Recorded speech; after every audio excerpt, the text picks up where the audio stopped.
안녕하세요, 회랑이들. 재무제표 수다 떨기의 이승훈, 민홍섭 회계사입니다.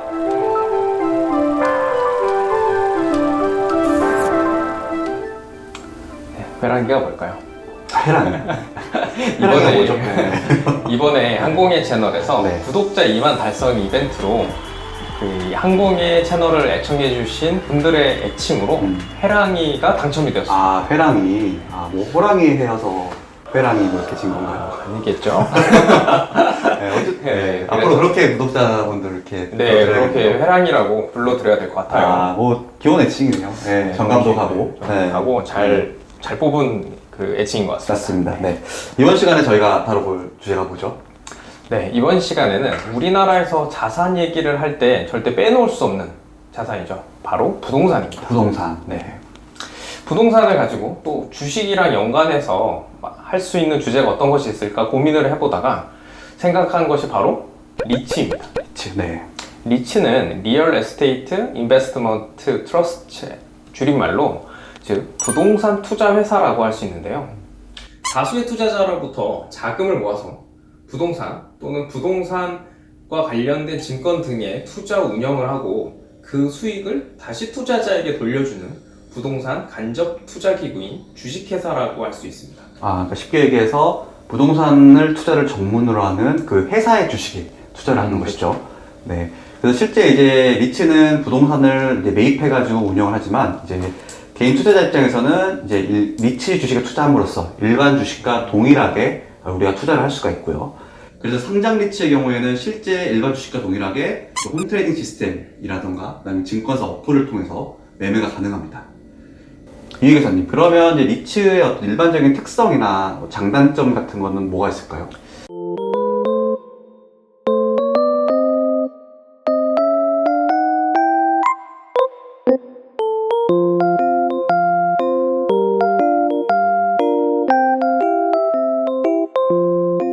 이 우리나라의 지금 상장 리츠의 현황은 좀 어떻게 될까요?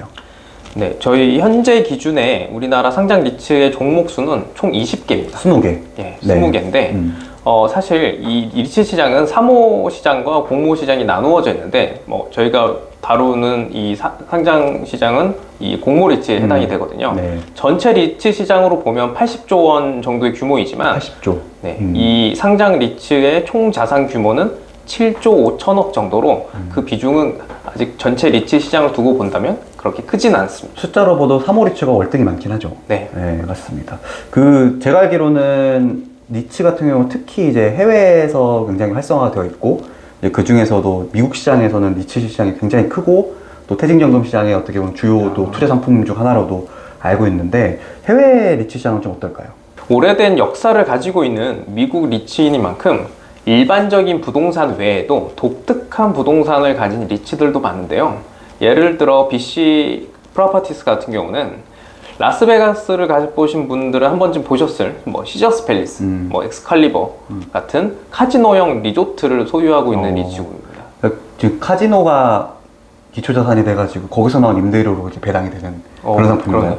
그래서 미국에서는 이것을 섹터 중에 게이밍 섹터라고 그 분류를 해서 보실 수 있고요. 또 EPR 프로퍼티스 같은 경우는 놀이동산, 워터파크, 심지어 헬스장, 실내 카트장, 영화관 등등의 이제 엔터테인먼트와 관련된 자산들을 다양하게 투자하고 있다고 보시면 될 것 같고요. 네. 이외에도 사립학교, 개인 창고, 목재, 농장 등 다양한 리츠의 형태가 미국에 존재를 하고 있습니다. 네. 그럼 오늘 살펴볼 리츠의 재무제표는 어떤 건가요? 네, 오늘 이제 저희가 리츠의 재무제표를 볼 건데요.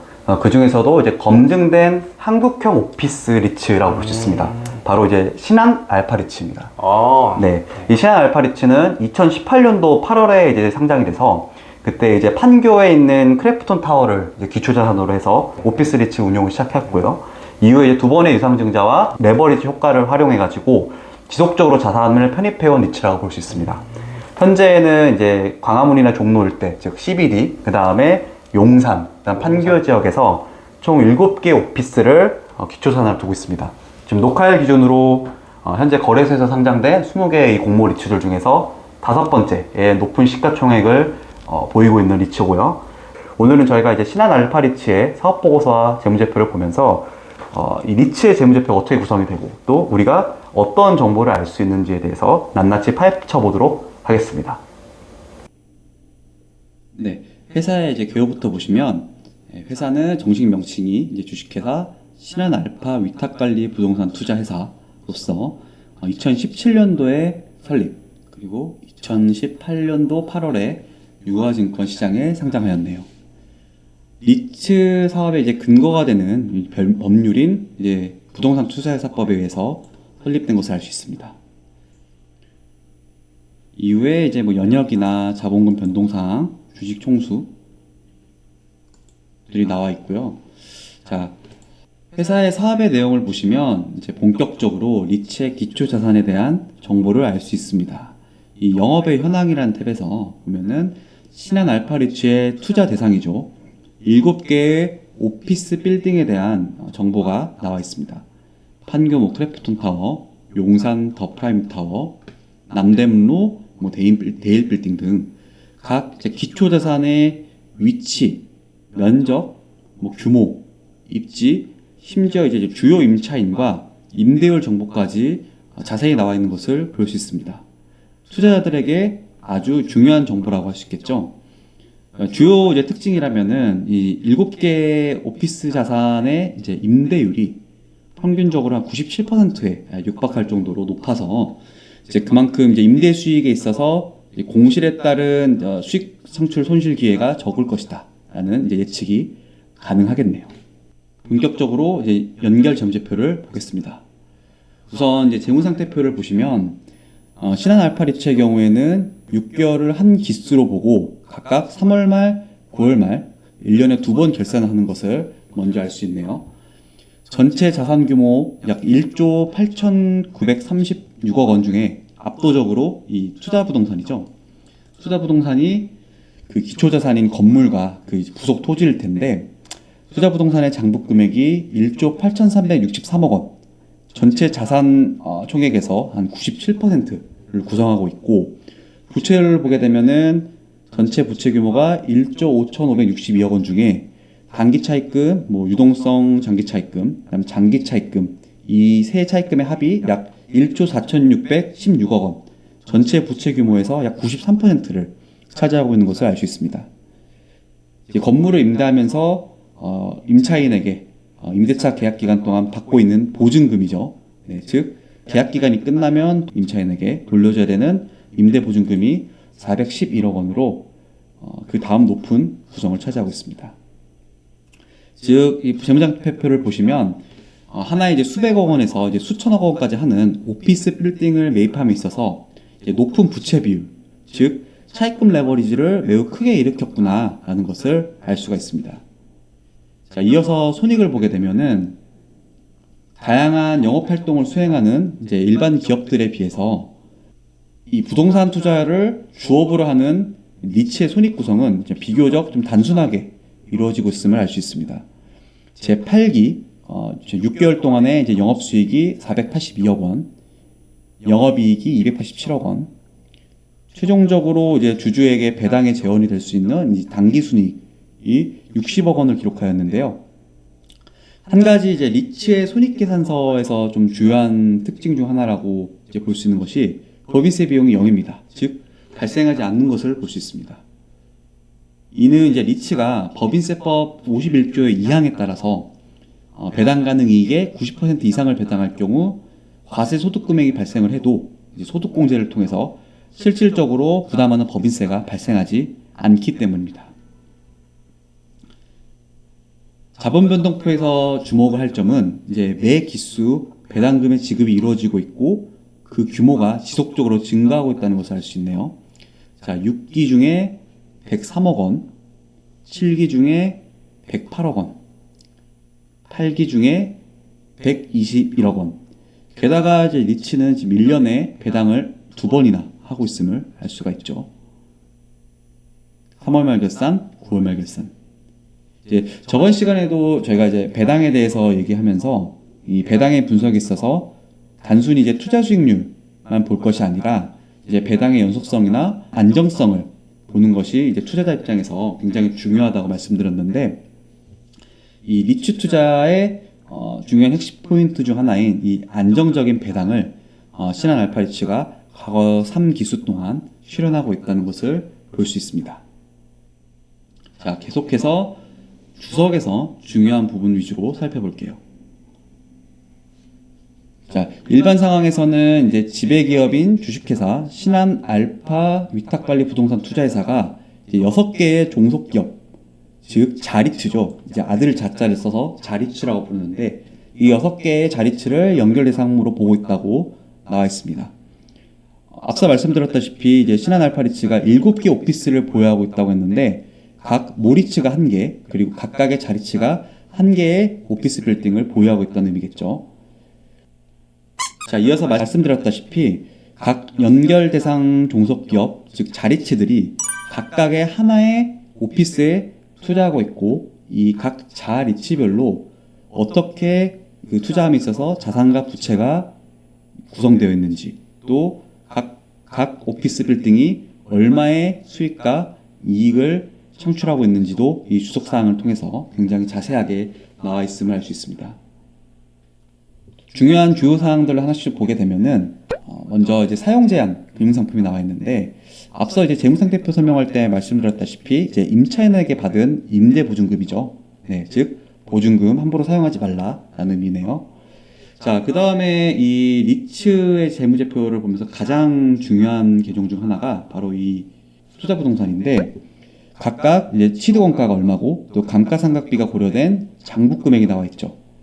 이 투자부동산 주석에서 가장 중요한 정보가 바로 이 공정가치에 대해서 공시를 하고 있다는 건데, 실질적으로 이제 보호기간 말에 시가를 평가해가지고 이 건물이 회계적 금액이 아니라 이제 시장에서 거래가 된다면, 혹은 투자로서의 거래가 된다면 이제 이 정도 될 것이다 라는 것을 이제 자체적으로 외부 기관의 감정 평가 기관을 통해서 그 감정을 받아서 공시를 하고 있습니다. 보시면 7개 자산의 공정가치가 약 2조 1,513억 원이고, 이제 각 오피스별로 감정평가법인에게 감평기법에 따라 받은 이제 공정가치를 보여주고 있죠. 즉 투자자 입장에서는 내가 투자한 리츠가 보유하고 있는 이 빌딩, 오피스가 얼마짜리냐, 그리고 팔았을 때 차익이 얼마나 남느냐, 그래서 배당을 내가 어느 정도 받을 수 있지 라를 판단해 볼 수 있는 매우 가치 있는 정보라고 할 수 있습니다. 이 리츠를 분석할 때 투자부동산의 주석은 꼭 살펴보시기를 권장드립니다. 그 다음 아주 중요한 정보가 부채에서 가장 큰 구성을 차지하고 있었던 차입금이죠. 자, 보고기간 말로 장단기 차입금에 대해서 이 주석사항에 매우 자세하게 나와 있습니다. 가장 중요한 정보로는 역시 금리와 이 만기일 텐데, 투자자 입장에서는 특히 금리가 올라가고 있는 요즘 추세를 고려했을 때 부동산 투자회사의 차입 보존도가 높을수록 즉 금융비용의 부담이 커지고, 그만큼 또 배당에 대한 재원이 줄어들기 때문에 이 리츠의 재무제표를 분석함에 있어서 얼마만큼 외부 차입금을 부담하고 있느냐를 보는 것은 매우 중요합니다. 네, 이어서 영업 수익과 영업 비용을 주석사항에서 구체적으로 각 계정별로 금액을 보여주고 있고요. 부동산 투자회사의 어떻게 보면 전형적인 수익 형태의 모습이라고 볼 수 있겠네요. 수익은 이제 임대료 수익과 관리비 수익이 거의 대부분을 차지하고 있고, 자, 비용에 있어서도 이제 부동산을 운영하고 관리하는데 집행되는 비용들, 그리고 이제 감가상각비로 주요 구성이 되어 있습니다. 이제 한 가지 좀 특이한 사항으로는 이 자산관리 위탁 수수료나 이제 이런 일반 사무수탁 수수료, 신탁 수수료 같이 이제 일반 기업에서 볼 수 없는 수수료 계정들이 있습니다. 관련하여서는 이 모바일 부채 및 주 약정사항에서 각 위탁 계약별로 매우 자세하게 나와 있습니다. 같이 보시면 되게 유의미한 정보가 될 것 같은데, 예컨대 매입 수수료가 얼마고, 또 무명 기본 보수는 얼마고, 성과 보수, 매각 보수 등등, 보통 이런 수수료 같은 경우는 자산운용사나 이제 증권사 등 주로 이제 금융기관에게 지급되는 금액이라고 볼 수 있습니다. 자, 이렇게 해서 리츠의 재무제표 중에 이제 주요하게 볼 수 있는 부분들을 우리가 쭉 살펴봤는데, 이제 한 가지 주석사항 중에 또 눈에 띄는 점이 하나 있습니다. 이 보고기간 후 사건이라는 주석인데, 여기서는 이제 저희 보고기간 말인 2022년도 3월부터 이 보고서가 공시되기 전까지에 대해서 발생하는 이제 주요 이벤트들에 대해서 이제 기재를 하고 있는데, 보시면은 이제 세 번째에 보면 이 투자 부동산의 매각 계획이 있습니다. 이게 보면은 더 프라임 타워를 매각 추진을 하고 있다라는 것을 공시를 하고 있는데, 이게 투자자 입장에서는 매우 중요한 정보가 될 수 있다는 것을 생각해 볼 필요가 있습니다. 왜냐하면 이제 7개의 오피스 자산 중에 이제 하나를 판다는 건데, 신한알파리츠가 이제 이 자산을 편입한 지 4년 만에 보유하고 있는 자산을 처음으로 이제 매각하는 사례입니다. 국내 상장 리츠 시장에서 사실 매각 사례가 거의 없는데, 그만큼 이제 신한알파리츠 같은 경우는 이제 이번에 용산 더 프라임 타워를 매각을 하면서 선두적인 지위를 보여줄 수 있을 거라 생각을 들고, 그 다음에 과거 재무제표를 보게 되면은 이 용산 더 프라임 타워를 약 1,780원에 매입을 했는데, 아까 이제 투더 부동산 그 주석을 보게 되면 보호기간말 기준으로 용산 더 프라임 공정가치가 살펴보실까요? 네, 공정가치가 2,288억 원이니까 단순 계산해도 매각 시 약 500억 원 이상의 배당 지원이 조성될 것으로 기대되고, 또 차익에 대한 특별 배당까지 고려한다면 상당히 좀 높은 배당 수익률을 기대해 볼 수 있겠다라는 생각이 들어집니다. 이렇듯 리츠의 재무제표를 통해서 우리는 이제 부동산 투자회사, 그리고 이제 다양한 부동산 기초 자산에 대해서 정보를 분석하고 또 공부해 볼 수 있습니다. 네, 오늘 리츠의 개념에서부터 장단점, 현황, 그리고 신한알파리츠 재무제표 분석까지 알아보는 시간을 가져봤는데요. 리츠에 대해 준비하면서 다른 사업 대비 사실 단순한 부동산 임대 구조여서 좀 간단할 줄 알았는데 오히려 전달해야 될 내용이 많았던 것 같아요. 네, 맞아요. 이 부동산이 이제 투기가 아니라 이제 투자의 대상으로 볼 수 있도록 국가에서도 이제 장기 투자를 유도하기 위해 이 공모 상장 리츠에 대한 세제 혜택도 많이 주고 있는데요. 앞으로도 이제 리츠는 더욱더 많은 그리고 더욱더 다양한 자산군들을 가지고 계속해서 상장되고 그 수가 늘어날 것으로 생각됩니다. 본인이 관심 있는 이 부동산 자산을 투자하고 또 매입하는 이 리츠에 대해서 여러분들도 지속적인 관심을 가져보는 건 어떨까요? 우리도 커피 한 잔 값으로 건물주가 될 수 있습니다. 지금까지 이승훈 민홍섭 회계사였습니다. 감사합니다. 감사합니다. 회랑이들.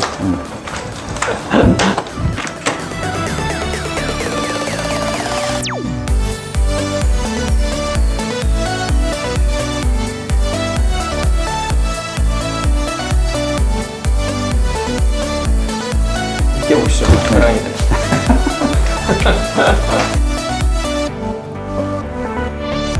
함께 오시죠, 회랑이들.